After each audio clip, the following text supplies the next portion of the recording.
السلام علیکم ورحمۃ اللہ وبرکاتہ۔ سب سے پہلے درود و سلام ہو محمد وآل محمد پہ، اللہم صلی علی محمد وآل محمد۔ آپ سب سے بھی گزارش ہے کہ ایک دفعہ ویڈیو میں آگے بڑھنے سے پہلے درود پاک پڑھ لیں، اللہم صلی علی محمد وآل محمد۔ درود پاک پڑھنے والے پہ اللہ تعالیٰ کی رحمتیں نازل ہوتی ہیں، تو اس لیے آپ اپنے اوپر بھی رحمتیں نازل کروائیں۔ تو چلتے ہیں ہم اپنی آج کی ویڈیو کی جانب۔ حضرت خواجہ شمس الدین عظیمی صاحب سلسلہ عظیمیہ کے بہت بڑے بزرگ ہیں، آپ ابھی حیات ہیں، اللہ تعالیٰ آپ کی عمر دراز فرمائے، اللہ تعالیٰ آپ کے مرتبے اور بلند فرمائے۔ آپ نے اس دور میں مراقبہ کے اوپر، نقطہ بینی کے اوپر، تصوف کے اوپر، علم روحانیت کے اوپر بہت زیادہ کام کیا ہے، ٹیلی پیتھی کے اوپر، عملیات کے اوپر۔ آپ نے اس دور میں جتنا کام کیا ہے، کم ہی کوئی بزرگ ہوں گے جنہوں نے اتنا کام کیا ہے۔ مراقبہ حال آپ نے بنوائے ہیں، باقاعدہ اپنی نگرانی میں آپ نے لوگوں کو اس سلسلے میں تعلیمات دی ہیں، باقاعدہ اپنے زیر نگرانی جہاں پہ آپ کا فیض لوگوں کو ملتا ہے، تو آپ نے اس سلسلے میں بہت بڑے بڑے اقتدامات اٹھائے ہیں۔ اللہ تعالیٰ آپ کو سلامت رکھیں۔ آپ بیان فرماتے ہیں، عظیمی صاحب فرماتے ہیں، مراقبہ موت کی کیفیات کے حوالے سے فرماتے ہیں کہ میں نے دیکھا ہے کہ میری آنکھوں کے سامنے اسپرنگ کی طرح چھوٹے اور بڑے دائرے آنا شروع ہو گئے۔ یعنی آپ فرماتے ہیں کہ جب میں مراقبہ موت کی کیفیت میں تھا تو میں نے دیکھا کہ میری آنکھوں کے سامنے اسپرنگ کی طرح چھوٹے چھوٹے اور گول جو اسپرنگ ہوتے ہیں، اس طرح ان کی گول دائرے، چھوٹے اور بڑے دائرے آنا شروع ہو گئے میری آنکھوں کے سامنے جب میں مراقبہ موت کی کیفیت میں تھا۔ یہ دائرے نہایت خوش رنگ تھے، یعنی یہ دائرے جو تھے جو میری آنکھوں کے سامنے آ رہے تھے وہ نہایت خوش رنگ تھے۔ پھر ایک دم اندھیرا ہو گیا اور بہت دور تقریباً 200 میل کے فاصلے پہ خلا میں روشنی نظر آئی۔ یعنی آپ فرماتے ہیں کہ پہل تو میری آنکھوں کے سامنے اسپرنگ کی طرح چھوٹے اور بڑے دائرے آنا شروع ہو گئے، یہ دائرے نہایت خوش رنگ تھے، پھر ایک دم اندھیرا ہو گیا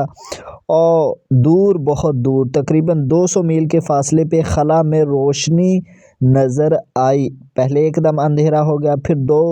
بہت دور تقریباً 200 میل کے فاصلے پہ خلا میں روشنی نظر آئی، بہت بڑی چار دیواری میں قلعہ کی طرح دروازہ نظر آیا۔ یعنی آپ فرماتے ہیں کہ جب میں اس کیفیت میں تھا تو پہل تو میری آنکھوں کے سامنے اسپرنگ کی طرح دائرے، چھوٹے اور بڑے دائرے آنا شروع ہو گئے اور وہ دائرے بہت خوش رنگ تھے۔ پھر ایک دم اندھیرا ہو گیا، پھر اندھیرا جیسے ہی ہوا تو اندھیرے میں بہت دور تقریباً 200 میل کے فاصلے پہ خلا میں ایک روشنی نظر آئی۔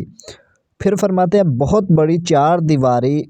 میں قلعہ کی طرح دروازہ نظر آیا۔ یعنی جیسے ہی اندھیرا ہوا اس کے بعد پھر روشنی نظر آئی، پھر بہت بڑی چار دیواری میں قلعہ کی طرح ایک دروازہ نظر آیا، میری روح اس دروازے میں داخل ہو گئی۔ یہاں پہ آپ اپنی روح کی کیفیات کو بیان کر رہے ہیں، یعنی یہاں پہ آپ نے اپنے جسم کو چھوڑ دیا تھا، آپ اپنی روح کی کیفیات کو بیان فرما رہے ہیں کہ میری روح نے جب اندھیرا ہو گیا، سمجھے میری روح نے جسم کو چھوڑ دیا۔ پھر میں نے دیکھا کہ بہت دور تقریباً 200 میل کے فاصلے پہ خلا میں روشنی نظر آئی، پھر میری روح بہت بڑی چار دیواری قلعہ کی طرح جو نظر آ رہی تھی، میری روح اس دروازے میں داخل ہو گئی۔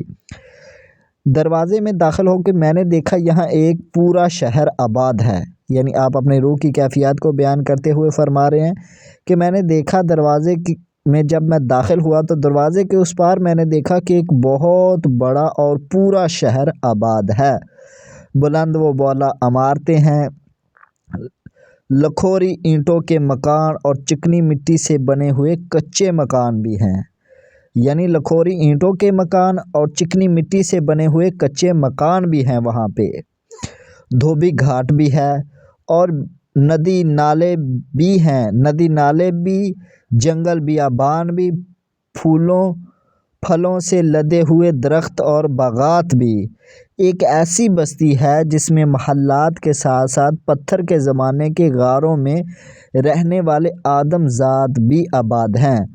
یعنی یہاں پہ آپ نے دروازے کے اندر داخل ہوئے اور دوسری طرف آپ کی روح نے جو مقامات دیکھے ان کو بیان فرما رہے ہیں کہ میں نے جب میری روح دروازے کے اس پار داخل ہوئی تو میں نے دیکھا یہاں ایک پورا شہر آباد ہے، یعنی بلند و بالا عمارتیں ہیں وہاں پہ جہاں پہ لوگ رہائش پذیر ہیں، لکھوری اینٹوں کے مکان اور چکنی مٹی سے بنے ہوئے کچے مکان بھی ہیں۔ یعنی آپ فرما رہے ہیں کہ یہاں پہ بلند بالا عمارتیں بھی ہیں، اینٹوں سے بنی ہوئی عمارتیں مکان بھی ہیں، اور چکنی مٹی سے بنے ہوئے جو پرانے وقتوں میں آج بھی کچھ علاقوں میں کچی مٹی کے بنے ہوئے مکان ہیں، اس طرح آپ فرما رہے ہیں کہ وہاں پہ لکھوری اینٹوں کے جو پکی اینٹیں ان کے بنے ہوئے مکان بھی ہیں، اور چکنی مٹی سے جن میں صرف مٹی سے ہی گھر بنائے جاتے ہیں، جس میں اینٹیں نہیں ہوتی، مٹی کے ڈھیلے کے اوپر ڈھیلے رکھ کے مکان بنائے جاتے ہیں، وہ مکان آپ بتا رہے ہیں کہ وہ مکان بھی ہیں۔ وہ آگے فرماتے ہیں دھوبی گھاٹ بھی ہیں وہاں پہ، اور ندی نالے بھی ہیں، ندی نالے، جنگل بیابان، پھولوں پھلوں سے لدے ہوئے درخت اور باغات بھی ہیں۔ ایک ایسی بستی ہے جس میں محلات کے ساتھ ساتھ پتھر کے زمانے کے غاروں میں رہنے والے آدم زاد بھی ہیں۔ آپ فرماتے ہیں کہ وہاں پہ ایک ایسی بستی تھی جہاں پہ بڑے بڑے محلات بھی تھے، یعنی جہاں پہ بڑے بڑے عمارات، بڑے بڑے محلات بھی تھے، لیکن غاروں کے زمانے میں جو پہلے، جہاں پہ ہم اپنی تاریخ میں سب سے پہلے چلے جائیں تو اس زمانے میں جب لوگ غاروں میں رہتے تھے، رہنے کے لیے کوئی گھر نہیں تھے، تو آپ فرماتے ہیں غاروں میں رہنے والے آدم زاد بھی تھے اس وقت۔ تو یہ تھی ہماری آج کی ویڈیو، حضرت خواجہ شمس الدین عظیمی صاحب جو اپنی مراقبہ موت کی کیفیت بیان فرما رہے تھے۔ تو ملتے ہیں کسی اور ویڈیو میں، تب تک کے لیے اللہ نگہبان، فی امان اللہ، وآخر دعوانا الحمد للہ رب العالمین، بحق لا الہ الا اللہ محمد الرسول اللہ۔